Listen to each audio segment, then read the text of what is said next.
Saya dito sa Mighty Mart. Saka naman nakakita ng convenience store na may picture frames.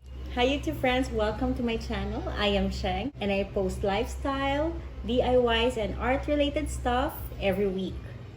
Isa sa mga interest ko at reason kung bakit ako nag-start ng YouTube channel is because gusto ko magkaroon ng outlet to do my art. Ito yung first art-related na episode natin, kaya huwag natin patagalin pa.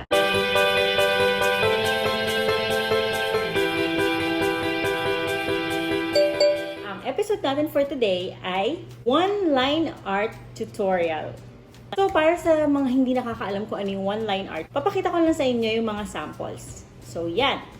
Yan yung mga samples ng one-line art. Ang idea ng one-line is wala siyang stopping from beginning to end. Mabubuo mo yung image nang hindi ka humihinto or hindi bumabalik yung kamay mo. Actually, pwede naman bumalik. Hindi naman ganun ka-strict. Pero yung idea talaga niya is hindi hinto yung kamay mo hanggang matapos yung image. Yun ang gagawin natin ngayon. Tuturuan ko kayo ng 3 patterns ng one-line art. So, ang pinaka-popular ngayon sa social media na image, mga faces, bodies. So, yun yung images na gagawin din natin ngayon. 3 faces. First step natin is to practice using pencil sa scratch paper. So, papakita ko sa inyo yung scratch paper ko. Lahat ng klase mga maisip ko or whatever. Ito yung notebook ko. So, kung makikita nyo, ang dami ko ng mga sketches dyan. Diba? So, anyway, in short, nag-practice ako on paper. Ang pinapractice ko dito ay yung muscle memory. So, sa first image natin, we start with the hair from left to right. Yan, and then yung nose bridge. And then, babalik tayo paikot, bababa sa ilong. And then yung lips. Gawin mo yung shape ng lips. And then yung chin, round chin. And then yung jaw. Then ikot ulit malaki. And then lieg. Then shoulders. Dito naman, start sa baba. Curve sa kaliwa. Jawline.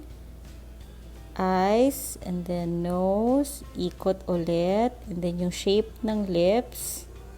And then yung lower lip. And then baba. Dito sa third image natin, magsa-start tayo sa salamin. Yan. And then the nose, nostrils, and then yung shape ulit ng lips.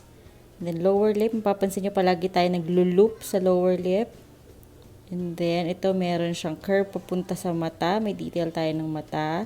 Punta tayo sa tenga, loop ulit, and then pababa, leeg. Gagamit ako ng sketch pad. Pwede kayong gumamit ng any paper na medyo makapal. Board paper na mabibili sa bookstore. By the way, bukas na yung bookstore.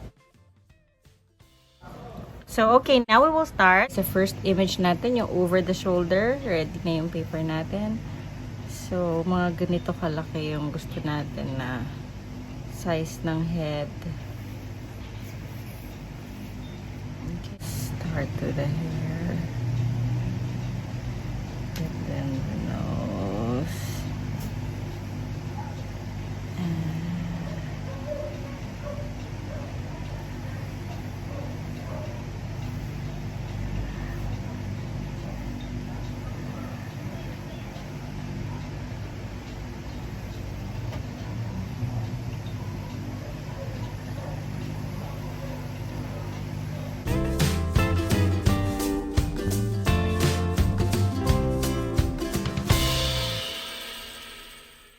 okay.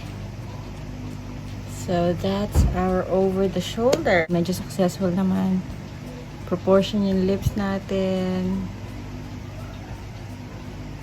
My neck, my shoulder. Okay, then, i-outline ng black. Sa one-line drawing, sa one-line art, pwede ka naman gumamit ng kahit anong black na pen o medium. Pwede actually kahit marker lang or Sharpie, example. Pero ako gagamit ako ng acrylic paint para Medyo mas premium, parang painting talaga na binili yung dating. Ito yung pala yung gagamitin kong brush. Ito yung pinakamaliit ko na pointed brush. Round brush. So, ito na yun. Ang key dito kasi, dapat manipis lang yung lines. Tapos, merong mga areas lang na medyo highlighted.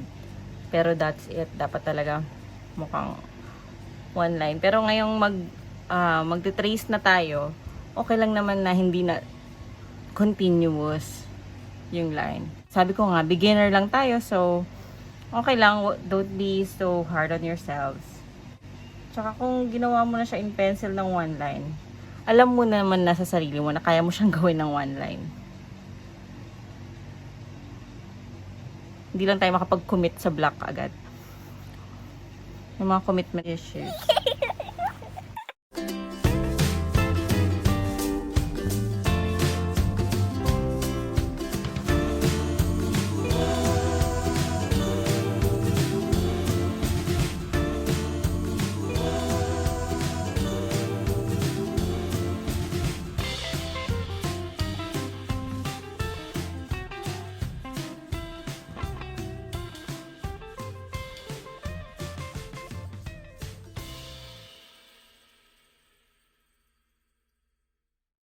Gumagamit pala ako nitong painting medium para sa acrylic ko, para ma-manage ko yung texture ng acrylic. Then we move on to our second image. Medyo complicated to kasi mag-start to sa ilalim. Pataas. And then pababa ulit. Okay, so mga ganito ulit yung size ng head na gusto natin.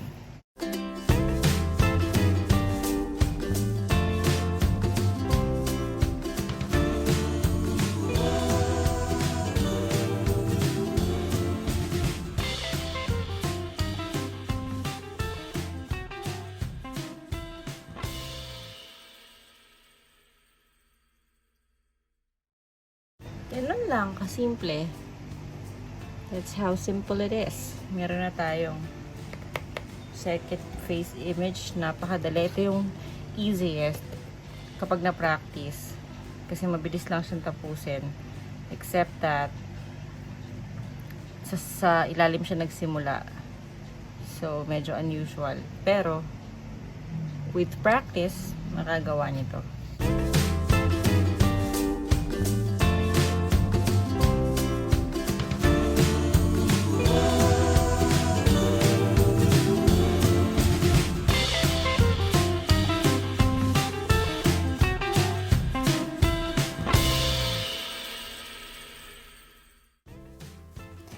Itong project natin na inspired by the images that we saw posted on social media. The links are on the description.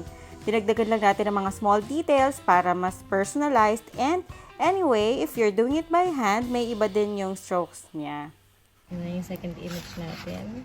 Medyo kinahilate lang, kinapalan natin yung ibang areas. Lumagpas pa ako ng konti sa baba, pero okay lang naman yun. So, now we move to our third image, yung favorite kong image. Simula tayo sa salamin niya. Hindi bilog yung salamin, sinadya ko yun. Favorite ko to kasi pareho kaming nakasalamin. So, feeling ko self-portrait siya. I can imagine this in my room.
Okay, so we're done with our third image.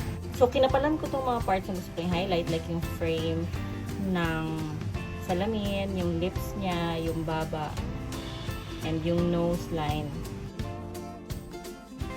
Tip ko lang, una gawin siya ng manipis, and then saka nyo nalang balikan kapag gusto nyo siyang i-highlight. Pero wag ding manggigil, kasi ang tendency, pag balik ka ng balik, makapal ng pakapal, kapangit siya.